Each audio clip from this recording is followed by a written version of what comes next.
আজকে অভাবে পড়িয়া দেখেন আপনার আর ভাই নেই। অনেক সময় তো বর্তমানে মাও নাই বাবু নাই, মা বাবা বলেছে নিজেরটা নিজে কইরা খা। বর্তমানে বর্তমানে বাস্তব না বাস্তব আপনারা বলেন।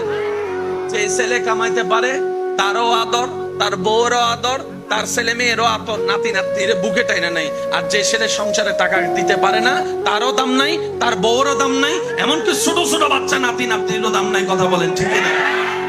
এই বাস্তবতা মানতে না চালেও মেনে নিতে হবে। যারা বুদ্ধিমান আছে, জ্ঞানওয়ালা, রব বলে যে দিলটা কাউকে দিস না যারা ভেঙে দিতে পারে, বরং দিলটা আমি রবের নামে ছেড়ে দে।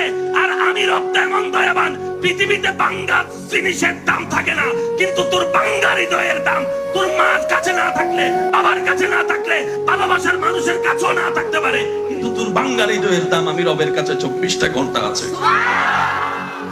সেজন্য দিলটা সবসময় দিতে হবে কাকে? একটু জোরে বলেন, আরো জোরে আরো জোরে। বান্দা হিসেবে দিব আল্লাহকে, উম্মত হিসেবে দিব নবীকে।